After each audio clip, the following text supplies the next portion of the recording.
while 99% of the time, we are making games. Every now and again an opportunity presents itself to use our games art skills for something extraordinary. In February 20th, an ensemble cast of our artists partnered with Momentum Children's Charity and took on the challenge of renovating a hospital room at St. Peter's Hospital in Chertsey. The process of designing a mural to the exact measurements of a room can be a pretty technical process, especially when game artists are involved. We have a fantastic in-studio initiative at the Mediatonic PDT, Personal Development Time, where we are actively encouraged, as it says on the tin, to develop our personal skills in some way, be that learning the software, testing out new techniques, or simply working on personal projects to develop skills in a certain area. I wanted to use this time to bring people together as a group to work on a collaborative project, and thought Momentum Children's Charity Hospital mural project would be a great fit. Before joining Mediatonic, I had done a variety of these room projects, and they always stuck in my mind as some of the most enjoyable things I had ever worked on. Working locally in southwest London, Surrey and Sussex, they support families whose children have cancer or a life-challenging condition. They offer tailored practical and emotional help to the entire family through a unique support program both at home and in hospital, which includes therapy services, counseling, holidays, experiences and children's ward refurbishments. Hospital renovation and improving the healing environment is one of the core principles of the charity's work. They aim to make hospital visits less intimidating for small children. Momentum have a wish list of rooms that need attention, and we settled on an oncology washroom at St. Peter's Hospital. It's a purpose-built room used by children undergoing chemotherapy, and like an isolation room, it's more general purpose and so on.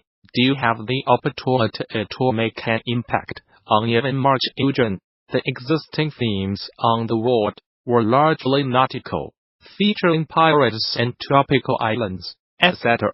So we decided that an underwater coral theme would be a great fit. We were really happy with this as there's such a rich tapestry of illustration potential to tap into when doing underwater scenes. Coral reefs would allow us to create something really vibrant and full of life. Here's what the room looks like as of November 2018. In mid-November 2018, just after a break from our Mediatonic Pound Inktober challenge, I briefed the project team and the volunteers started rolling in. Once we had members confirmed, it was easy enough to schedule out the workload of the steps that I knew that we would need to go through. From having done a few of these projects before, we broke everything down into a series of weekly homework tasks for everyone, and every Wednesday we met up for PDT at 4 p.m. to share the images with you found made from the week before, and steer the whole thing towards the horizon. We kicked things off with a carte blanche, anything goes ideas generation sketching stage, where everyone came up with 10 rough sketches, a mix of painted up illustrations, to the underwater theme.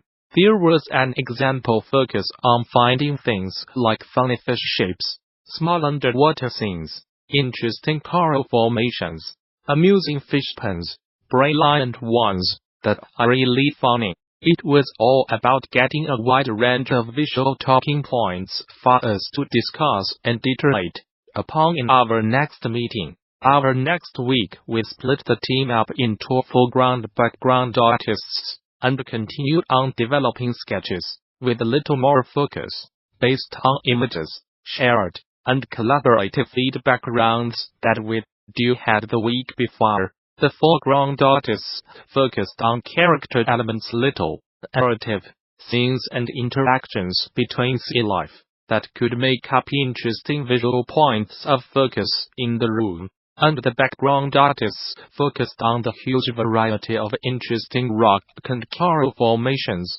and colors that will do use to bring further life to the scene. Once we had a series of little narratives set up, we moved on to some style exploration, as every artist will naturally bring their own flair to the project. It was really important that the final project look in harmony with one another, which meant getting everyone on board with the house style of the room.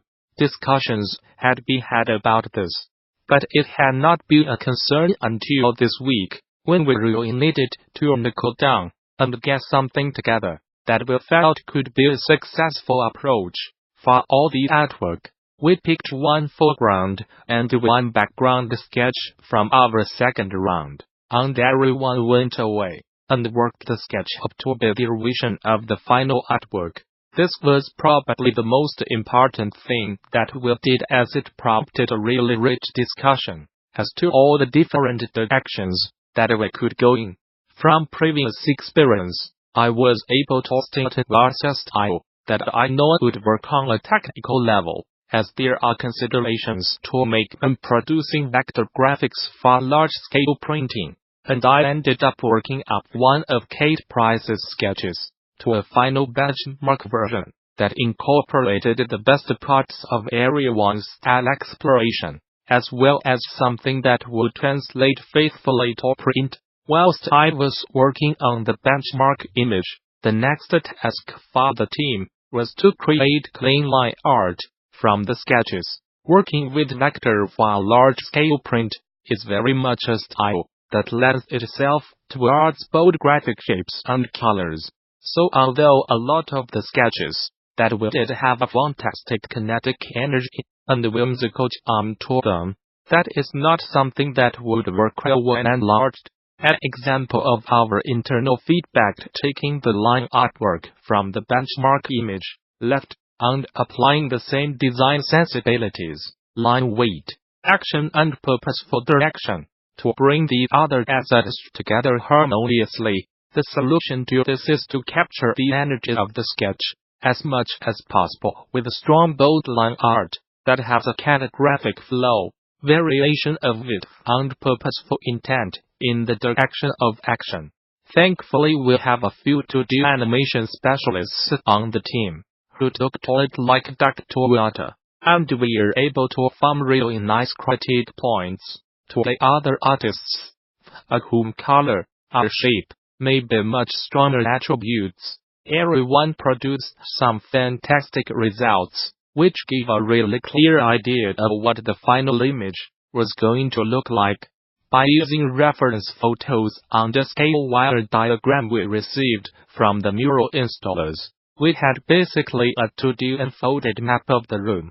The prep for this mock-up phase was where our real tech expertise as game designers came in. Our 3D artist Antoine Dekerle created a mock-up of the room, which our tech artist Ocean, aptly named, turned into an interactive mock-up, giving us the ability to preview it on our phones as a 3D model. Above, 2D line art mode layout of the room, flat layout. Below, handheld VR mock-up. So we had a fantastic tool to show off our design idea to Momentum Children's Charity, and let us give them a great idea of what the room would look like finished. We had a very positive response from the charity and St. Peter's Hospital before both of our offices closed for the Christmas break, and the official signoff to carry on as planned once we got back, with no changes. That never happens. From there, everything got a shadow and highlight plus, which helps the whole scene look more dimensional and less like flat wallpaper. This was not exactly the most fun or artistic of the tasks, as there was quite a strict technical requirements. Each of the artwork asset files that I broken out from them out to use a registration mark, so that the layers of shadow and highlight would align perfectly to the line art layer and the block color layers. Special thanks to Amy, Sophie, Kate, Naim and Jing, who really got to grips with my seemingly odd requests. How I was asking them to align all the layers, and manage to plow through all of the assets, using a registration mark on all assets, ensured that multiple artists could work on these assets on different machines, and they did always line up when combined together. Whilst the team got through the shadow highlight work, I went through the style exploration images that we produced before Christmas in our third week. I took the tight line art and blocked in a series of color passes on each asset, shifting through the hue spectrum, as one thing that was very clear from all the style work that we did, this was going to be one colorful room. As we had those registration marks for alignment to the assets, it was really easy then to take area one's work and layer it together to create a final asset sheet, which was a nice tidy layout of all the work that we produced for the room. Asset sheet of all the characters with the color and shadow highlight. Based then on the mock image that we did them for Momentum's approval, it was then a relatively simple case of taking out the images in the mock and replacing them with the full color versions from the asset sheets. Amy had a wonderful suggestion to shift the hue of the coral as it went around the room, so the final effect is very rainbow-like. We do love a good rainbow here at Mediatonic.